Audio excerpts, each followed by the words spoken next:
So ito naman mga ka-Best Buys diesel generator na to, ipapadala natin sa Web Design sa Davao. So silipin niyo muna kung ano yung meron sa generator na to at bakit outstanding siya compared with other generators na 10 kVA dito sa Pilipinas. Ito yung ating pinagmamalaking digital controller. May volt, kilowatt consumption, may frequency, current, battery voltage, and runtime. So dito pa lang, while running yung generator, makikita mo na kaagad yung mga figures na napakahalaga sa isang generator. Intelligent ABR na rin ito mga ka-Best Buys. Ibig sabihin, kapag mas mataas sa 230 at mas mababa sa 210, yung voltahe na inire-release ng generator, ikakat niya mismo yung sarili niya para hindi siya makapagbigay ng hindi magandang power output sa ating appliances. Silipin naman natin yung loob.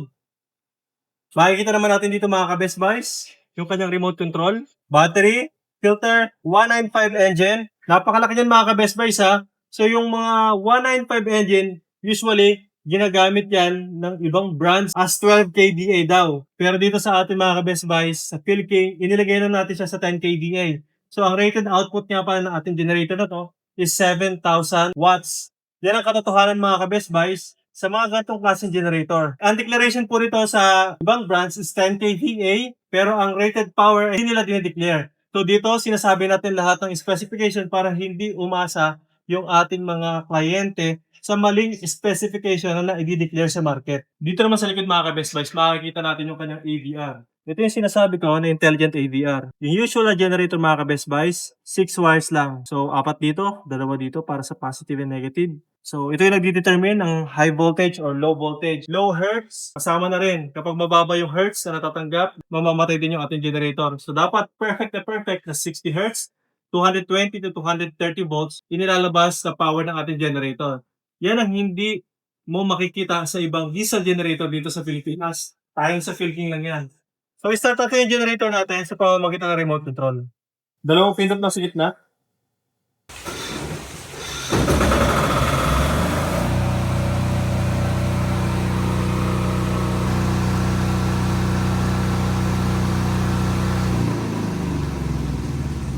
Bukod sa remote control, pwede mo rin i-start yung generator dito sa starter switch niya. Dito pa lang makikita mo na. Napakagandang display niya. May isa pang napakagandang features dito. Yung battery niya, kung makikita nyo, 12.3. Ito po yung standing battery voltage ng generator na to sa ngayon. Kapag umandar na ito, dapat tumaas ito hanggang 13 volts. Ibig sabihin, nagcha-charge yung kanyang rectifier doon sa battery niya while running. Kapag hindi po mas mataas sa 12.9 or mas mababa sa 12.9 yung nakikita nyo dito while running, ibig sabihin, hindi nagcha-charge yung charger or yung rectifier ng generator na to.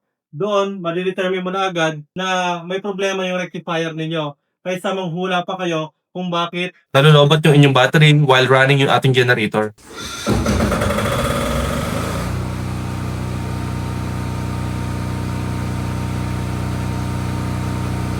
Tingnan nyo mga ka-Best Buys. So, nasa current tayo ngayon. Ito na. Battery voltage, 12.7. Dapat yan, 12.9 pataas.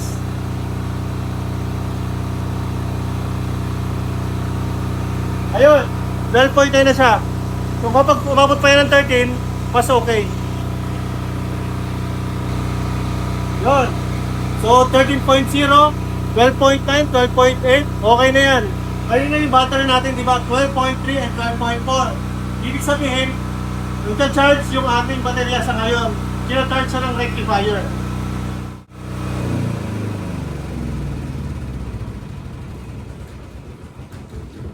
Mga ka-Best Buys, ito naman yung setup ng ating Philking 10,000 STRA in auto mode or automatic transfer switch. Kusang nabubuhay at kusang namamatay ang generator natin.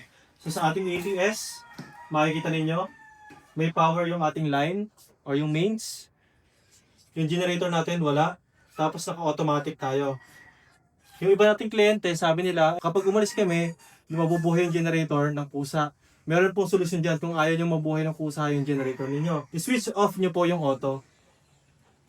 Ayan, so hindi na mabubuhay yung inyong generator ng pusa. The only problem, kung hindi naka-automatic yung settings ng generator ninyo, malolobat naman yung baterya nyo. ng inyong generator dahil hindi naka-automatic yung system. Okay lang din naman kung within 24 hours ay babalik na rin kayo. And kung more than 24 hours, I suggest Mas maganda, hugutin nyo na lang yung ATS, i-disconnect yung baterya para hindi siya nalolobat. Kapag sinugot natin dito mga ka-best buys, dapat mabubuhay ng kusa yung ating generator. Kasi akala niya, magba-brown out. At kapag bumalik naman yung kuryente or yung Meralco power natin, dapat mamamatay ng kusa yung ating generator. At dahil nga sa ATS, hindi mo na kailangan ng human intervention. Once na mawala ang kuryente, automatic na siya mabubuhay. At kapag bumalik naman yung supply ng power, kusa na rin mamamatay yung ating generator. Katulad dito.